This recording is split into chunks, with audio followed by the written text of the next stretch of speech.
ಸಸ್ಯಗಳು ತಮ್ಮ ಆಹಾರವನ್ನ ತಯಾರಿಸುವ ಪ್ರಕ್ರಿಯೆ ಏನು ಅಂತೇಳಿ ಪ್ರಶ್ನೆ ಇದೆ. ಸಸ್ಯಗಳು ತಮ್ಮ ಆಹಾರವನ್ನ ತಯಾರಿಸುವ ಪ್ರಕ್ರಿಯೆಯನ್ನ ನಾವು ದ್ವಿತೀಯ ಸಂಶ್ಲೇಷಣೆ ಅಂತೇವೆ. ದ್ವಿತೀಯ ಅಂದಾಗ ಬೆಳಕು, ಇಲ್ಲಿ ಪ್ರಕಾಶ ಸಂಶ್ಲೇಷಣೆ ಅಂತ ಕೊಟ್ಟಿದ್ದಾರೆ. ಇಂಗ್ಲಿಷ್ ನಲ್ಲಿ ಫೋಟೋಸಿಂಥಸಿಸ್ ಇದಕ್ಕೆ ಕರೆಕ್ಟ್ ಆಗಿದೆ. ಇನ್ನು ಮಾನವನ ದೇಹದಲ್ಲಿ ರಕ್ತವನ್ನ ಶುದ್ಧೀಕರಿಸುವ ಅಂಗ ಯಾವುದು ಅಂತ ಕ್ವಶನ್ಸ್ ನ ಕೊಡ್ತಾನೆ. ಮಾನವನ ದೇಹದಲ್ಲಿ ರಕ್ತವನ್ನ ಶುದ್ಧೀಕರಿಸುವ ಅಂಗ ಅಂದಾಗ ಮೂತ್ರಪಿಂಡ, ಕಿಡ್ನಿ ಅಂತ ಕೂಡ ಕರಿತೇವೆ. ಭೂಮಿಯ ಉಪಗ್ರಹ ಯಾವುದು? ಚಂದ್ರ. ನೀರಿನ ರಾಸಾಯನಿಕ ಸೂತ್ರ ಏನು ಅಂತ ಪ್ರಶ್ನೆ ಇದೆ. ನೀರಿನಲ್ಲಿ ಕಂಡುಬರುವುದು ರಾಸಾಯನಿಕ ಸೂತ್ರ ಅಂದಾಗ H2O ಅಂತ ಕರಿತೇವೆ. H ಅಂದ್ರೆ ಹೈಡ್ರೋಜನ್, O ಅಂದಾಗ ಆಕ್ಸಿಜನ್. ಇದರ ಅನುಪಾತನು ಕೇಳ್ತಿರ್ತಾನೆ 2:1.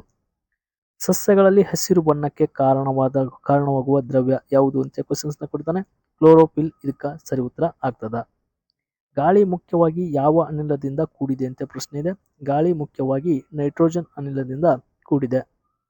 ಸೂರ್ಯನ ಬೆಳಕು ಭೂಮಿಗೆ ತಲುಪಲು ಎಷ್ಟು ಸಮಯ ತೆಗೆದುಕೊಳ್ಳುತ್ತದೆ ಅಂತ ಪ್ರಶ್ನೆ ಇದೆ. ಸೂರ್ಯನ ಬೆಳಕು ಭೂಮಿಗೆ ತಲುಪಲು ಸುಮಾರು 8 ನಿಮಿಷ ಏನಾಗ್ತದಪ್ಪ ಅಂದಾಗ ಬೇಕಾಗ್ತದ. ರಕ್ತದ ಕೆಂಪು ಕಣಗಳು ಯಾವ ಅನಿಲವನ್ನ ಸಾಗಿಸುತ್ತದೆ ಅಂತ ಕ್ವಶನ್ಸ್ ಇದೆ.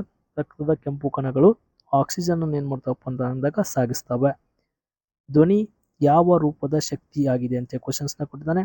ಧ್ವನಿ ಇದು ಯಾಂತ್ರಿಕ ಶಕ್ತಿ ಅಂತೇಳಿ ಕರೆಸ್ಕೊಳ್ತದೆ. ಧ್ವನಿ ಪೆಟ್ಟಿಗೆ ಲ್ಯಾರಿಂಗ್ಸ್ ಅಂತ ಕೂಡ ನಾವು ಏನ್ ಮಾಡ್ತೇವಪ್ಪ ಅಂತ ಅಂದಾಗ ಕರಿತೇವೆ. ವಿದ್ಯುತ್ ಪ್ರವಹಿಸಲು ಅಗತ್ಯವಾದ ಮೂಲಭೂತ ಅಂಶ ಏನು ಅಂತ ಕ್ವಶನ್ಸ್ ನ ಕೊಟ್ಟಿದ್ದಾನೆ. ವಿದ್ಯುತ್ ವಲಯ, ಎಲೆಕ್ಟ್ರಿಕಲ್ ಸರ್ಕ್ಯೂಟ್. ಓಕೆ, ಈ ತರದ ಪ್ರಮುಖ ಪ್ರಶ್ನೆಗಳು ನಿಮ್ಗ ಸ್ಪರ್ಧಾತ್ಮಕ ಪರೀಕ್ಷೆಯಲ್ಲಿ ಕೇಳ್ತಿರ್ತಾನೆ. ಈ ತರ ಪ್ರಶ್ನೆಗಳಿಗಾಗಿ ಪೇಜ್ ನ ಫಾಲೋ ಮಾಡ್ಕೊಡ್ರಿ. ಧನ್ಯವಾದಗಳ್ರಿ.